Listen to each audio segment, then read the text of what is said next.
They laughed at the small tattoo on her wrist and called her street trash. Some whispered that she was a threat to workplace culture.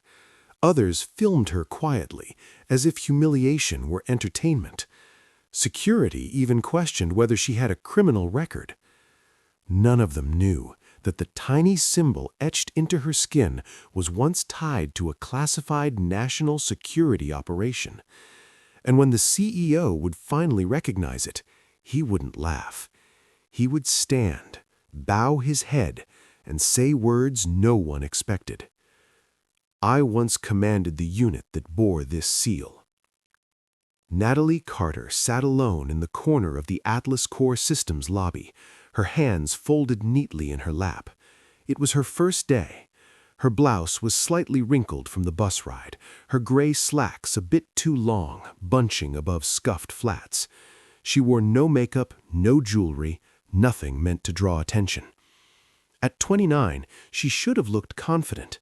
Instead, she carried herself like someone still learning how much space she was allowed to take. The lobby buzzed with polished professionals, heels clicking against marble, voices sharp and assured. Natalie kept her eyes down, clutching a worn leather satchel. Her left wrist stayed tucked beneath her sleeve. But the sleeve slipped. The receptionist noticed first. Meredith, perfect lipstick, perfect smile, leaned forward, eyes narrowing at the small black mark on Natalie's wrist. A geometric symbol. Sharp lines. Precise. Deliberate. "Oh," Meredith said lightly, sweetness laced with judgment. "A tattoo." Natalie calmly pulled her sleeve down and continued filling out her onboarding forms. Meredith turned to a coworker and whispered just loudly enough, "HR must be scraping the bottom of the barrel." Across the room, a young intern snapped a photo on his phone. The image spread through the internal chat in seconds. "Street hacker," the caption read. Laughter followed, quiet, cruel. Natalie didn't react. Her pen moved steadily, though her grip tightened for just a moment. Security soon followed. Carl stood too close, his shadow heavy. "That tattoo," he said bluntly. "Any criminal background we should know about?" "No," Natalie replied calmly. Still, she was asked to sit apart. Separate verification, they called it, loud enough for everyone to hear. The judgment didn't stop.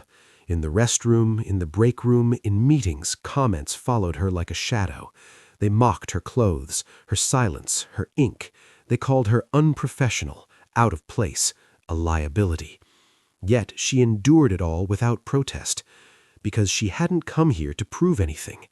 She had worked years to reach this building, night classes, certifications, freelance coding jobs that barely paid rent. Atlas Core Systems was supposed to be a fresh start. Instead, it became a reminder of how quickly people decide who you are. They ignored her ideas, took credit for her work, mocked her expertise. And still she stayed quiet, until someone noticed. Frank, a senior engineer with scarred hands and tired eyes, froze when he saw her wrist. The symbol was familiar. Too familiar. That night, he sent a message to internal security. Within an hour, a redacted file returned. Operation names, tier-level clearance, a unit long believed decommissioned. Frank stared at the screen, breath shallow. You don't wear that seal unless you earned it. The next day, Natalie was called into the CEO's office. Richard studied her wrist carefully. "Who authorized you to carry the Sentinel Theta mark?" asked Richard. Natalie met his gaze calmly. "I was 19. Final data relay, line B." Silence filled the room. Richard stood. Then, slowly, he bowed his head. "I owe you an apology," he said quietly. From that moment, everything changed. Her access level increased. Whispers replaced laughter. Smirks faded into unease. A visiting general recognized the mark and saluted her in the hallway. "Thank you, soldier," he said. Word spread. Yet cruelty lingered, until it cost people their jobs. The intern was terminated. Managers faced reviews. Promotions vanished. Apologies came too late. When HR tried to force her resignation, the chairman of the board walked in and placed a military ID on the table, the same seal as her tattoo. "Ms. Carter answers directly to the Joint Chiefs," he said calmly. "She is now Director of Internal Security Oversight." The room went pale.